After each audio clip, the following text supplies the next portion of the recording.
Welcome to another episode of the Limitless Podcast. I'm your host, Dr.TonyHolmes, and today I have a very special guest with me, Miss Tommie English, who has given us her time and attention today. So I'm very grateful to have her here, and I'll let Tommie introduce herself, and then we'll jump on in. Hi, Dr. Tony. I'm excited to be here as well. I'm Tommie English. I am an executive coach, and I've been coaching since 2019.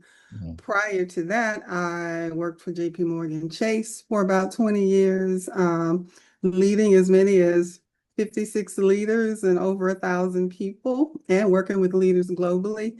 And prior to that, when I was a baby, I worked in nonprofit for 12 years as well, leading cross operations and a multitude of people. So I love people, and I'm excited to be here with you. Awesome. Yeah, awesome. Well, I know that the way that we connected was through coaching.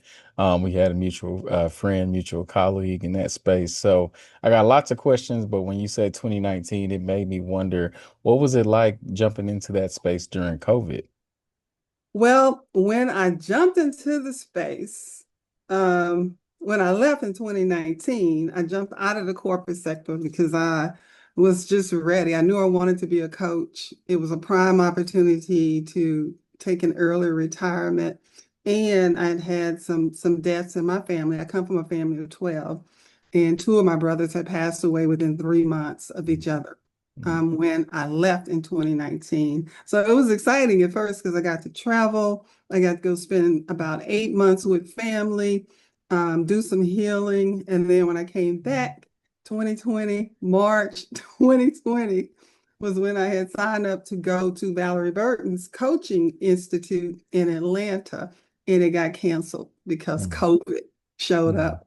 mm, And everybody had to scramble to figure out how to do everything virtually. mm, And I remember being very disappointed because I'm a huge fan of Valerie Burton. For those who don't know her, she is a coach and author.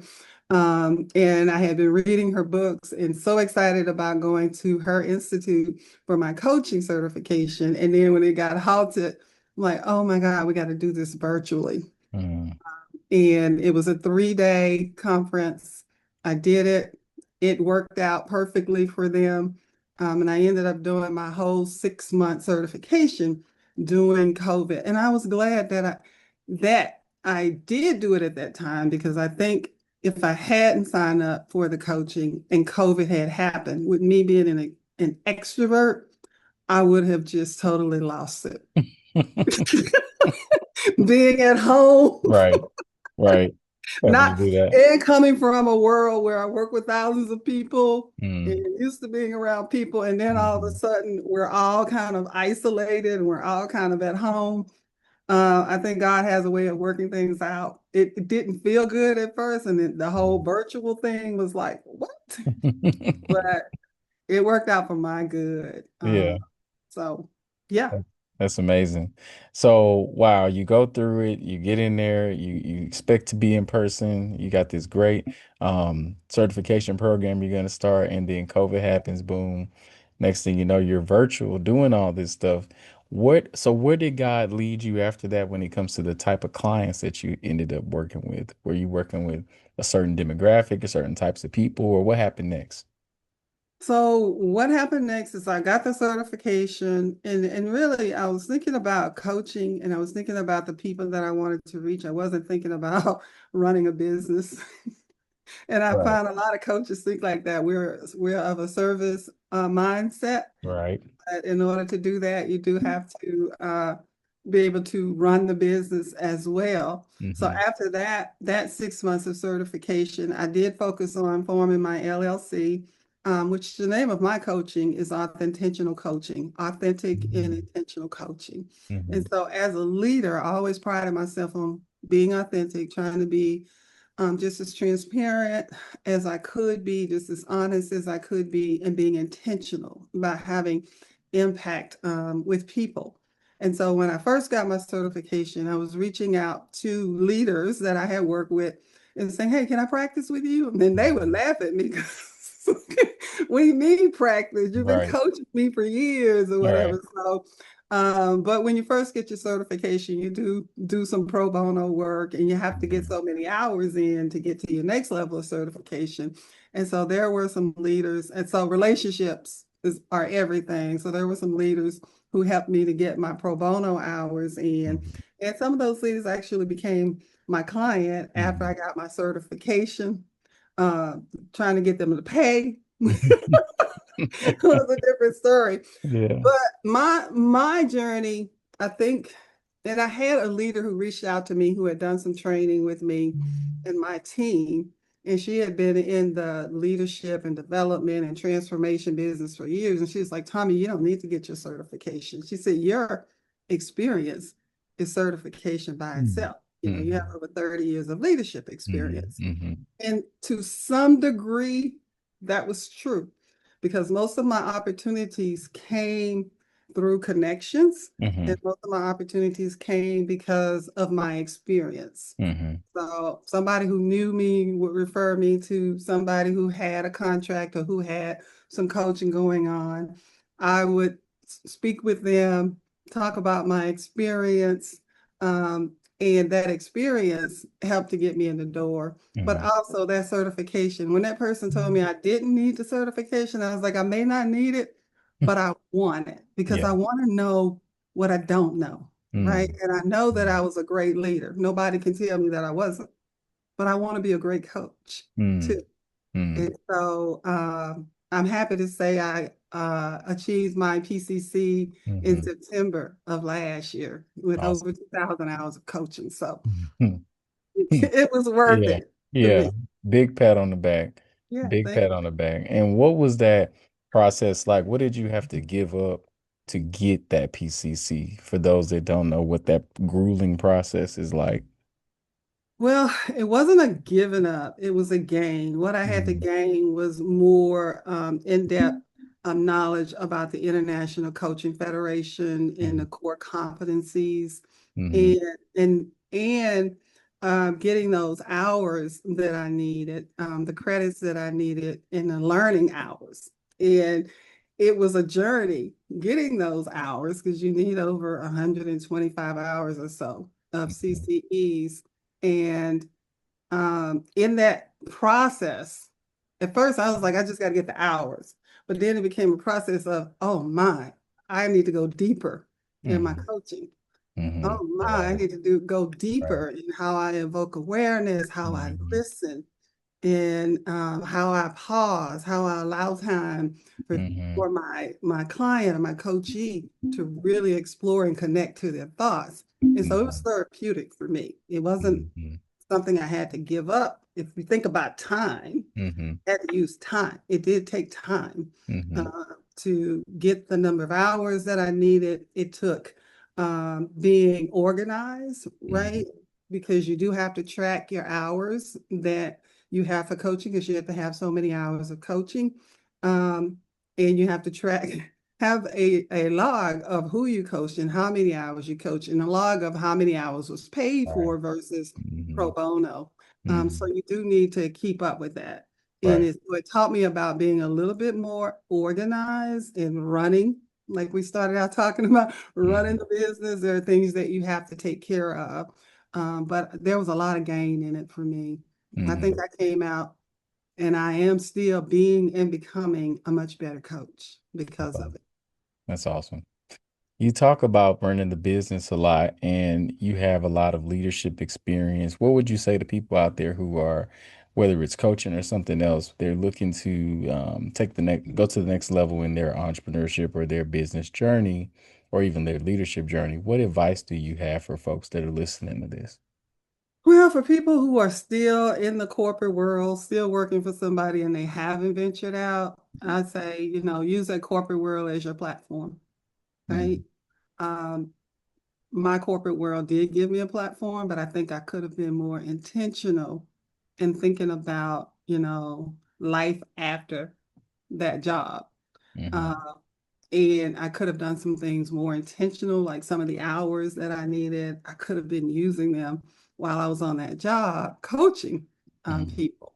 So just doing your research before you have to do your research, right? Mm, And mm-hmm. finding out what you don't know before you have to figure out what you Right. don't know. And so I guess I'm saying get a plan, even if Mm, it's like 5 years from now. And so I coach a lot of leaders where they're saying, hey, at my next transition, I want to do this, I want to do that. Well, what could you do now? mm-hmm.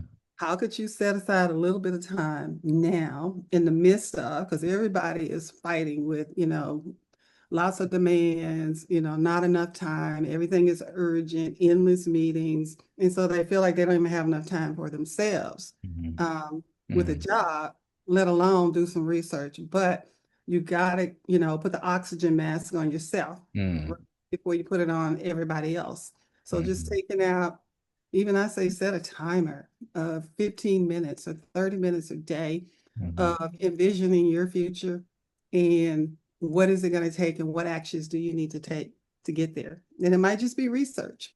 Yeah, Mm-hmm. it might be doing a vision board, All right. getting a Right. vision for it, right? Because Mm-hmm. I had a vision board for being a coach probably 10 years before I actually took action to say, okay, I don't want to do banking Mm-hmm. anymore. I want to Mm-hmm. go and, you know, pursue this. But at the same Mm-hmm. time, I could have been more intentional in Yeah. that. Yeah. And for people out there who are listening to this and you still have paralysis by analysis, which is you're frozen and you don't know what step to take next, this is a great episode to replay, especially as you're getting this information from a certified coach in Tommie English. So there's a lot of stuff going on in the world right now. So would you say that for those that are listening and still not sure what they want to do, is this a good time to jump into the market of working for yourself? Or what would you say to folks that are still kind of hugging on to their job because of fear?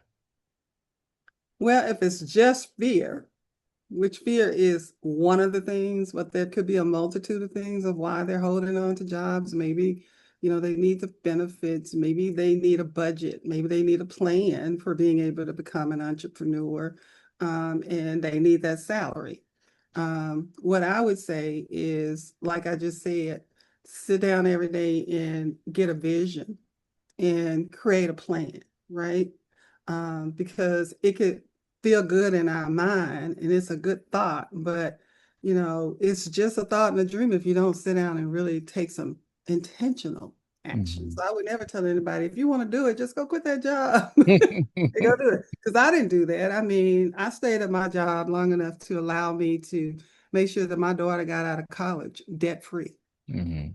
because Mhm. that was something that didn't happen for me. And that was Amen. something I saw lots of students coming out of school with all the student loan debt. And I was Mhm. like, God has graced me to be here and to be able to do this. And that was a goal, a personal Mhm. goal that I had for my daughter. So that meant, yeah, I could jump out there, but I don't know that I would have been able to achieve that goal if I had jumped out there without having a plan and saying I could still do that and jump out there too. Mhm. So I think you got to have a plan, but if it's just fear, and it's not the money or whatever, um, you got to believe in yourself. You got to believe in yourself, and it starts with the mind. Our minds can play so many tricks with us, and I just got to coaching somebody where I say you're future casting and you're not casting a good future. Mm. Kind of like the weather. They project, they say it's going to rain. They said it was going to rain on Mother's Day or whatever. It didn't rain. Mhm. They're making a projection and sometimes they're wrong, sometimes they're right. We project in our minds the worst case scenario. Mhm. We let fear get in our way. And I have this little thing on my desk now that says fear could be forget everything and run and don't do anything, run away from what you want to do, or fear can be face everything and rise. Mm. Mm. Facing and writing down what are those fears. And one of the things I like to ask my coaches or clients when fear gets in the way and they say something, and I'll say, is that true? Is that really, really true? Because the first response might be, yeah, well, yeah, it's true, but is it really, really true? Mm. Like, Powerful. what are you really afraid of? And sometimes we're afraid to say what we really want. What do you really want? And I like to coach people too when they're running. We know what we don't want, so we're running from something. But you got to have something that you're running to. Hmm. So when people say, I'm ready to leave and I'm going to be an entrepreneur and I don't want to do this job anymore, but you want to be an entrepreneur and do what? What are you running to? Because we Hmm. know what you don't want to do, but what do you really want to do? Hmm. So really sitting down and doing some self-reflection, some exploring and taking time to really connect with yourself, I think is very important. Yeah, absolutely. I think you hitting the nail on the head with that one. And I think there's a lot of people listening to this that will be inspired to sit down first and reflect. But then when they meet someone like you, have that answer to that question of where are you running to? Super, super powerful. Um, wow, I think that you've dropped a lot of nuggets in this short period of time. For those that are listening to this and you feel that, they have that nudge, they're ready to go, they're walking into this space. Can you talk a little bit about the faith walk that you've had to walk, not just in your entrepreneurship journey, but in your life overall, but also even in corporate in your career? Well, I have a nickname for the corporate world. One of my friends who's a pastor called me Reverend Tommy, because I think I was anointed to be in the position that I was in that I know that God allowed me and anointed me to help a lot of people. And that's a message that I do like to send out to people is when you're praying and you're looking for purpose or you're looking for guidance, my faith is what carries me, and I know that God works through people. And sometimes when we're going through stuff, the tendency is we want to isolate ourselves, or Mhm. we don't want to ask for help, or we don't want to reach out and use our resources. And people are resources, and even strong people. Mhm. Strong people, they say even your strong friends, Mhm. need help. And Mhm. so my encouragement, even when I left the corporate world and COVID was happening and the business wasn't coming in as fast, it wasn't what I was used to. And I started to wonder, did I need to go back to work? God, is that what you want me to do? Is this time? But really learning to be still, learning to be still and knowing that sometimes doing nothing is okay. Um, and taking time to really get in tune with what you're feeling and naming it. Like, I'm feeling anxious. I'm feeling afraid. I'm feeling, broke. But is it true? Is it really, really true? Or is this something, that you got to work through? And Mhm. usually we work through that with people. So I'm really big on making sure that we stay connected with God, but we stay connected with people too. And reading the word. Every day I start out my day Mhm. reading the word. I surround myself with positivity and um, my manifestos and my vision board because there's so much going on in the world right now that if you rely on the world, you're going to get lost. I Mm. rely on God and I try to surround myself with things that will lift me up Yeah. and lift others up too. Yeah. Amen. Reverend Tommy, I'm gonna have to change your name in my phone. It's a good one. Wow. Well, what would you say is up next for you? Is we're kind of at the halfway mark of this year? What's some plans or things that we should expect to see from you going forward? Well, working with you and doing a couple of other panels, I kind of want to play around with podcasting. Okay. Uh, I found that I'm not afraid of the camera. I'm not afraid of people. Right. Um, and so that's something that I'm working on. I've done a lot of contracts through Mhm. connections and Mhm. not really leverage my connections to get my own clients, right? Mhm. And Mhm. so you can expect to see more of that with me and maybe dabbling my foot a little bit more into social media, but I don't want to get lost in it. Yeah. That's another topic we can talk about Right. You got that right. It's a later. whole nother world. Yeah, and I am a grandmom. My grandson would be 6 years old. I call him my COVID joy because he was born during COVID. Okay. So he brought me joy. And Yeah. so um, I'm intentional about trying to make sure that I save time and make time in my schedule to create experiences for him Yeah. and for my daughter and family. So, Yeah. That's awesome. Well, the Tommie English show is coming your way soon, so be on the lookout, y'all, for a great podcast that's coming up. Any last words you'd like to leave with our audience today? um, no, just thank you for having me. For those who are listening, if you have an idea, get a piece of paper, write it down, go back to it, pray about it, and then just step out in faith. Do it in faith. And there's so many resources right now. AI, I know that's a big topic. I had to learn to let it be my friend.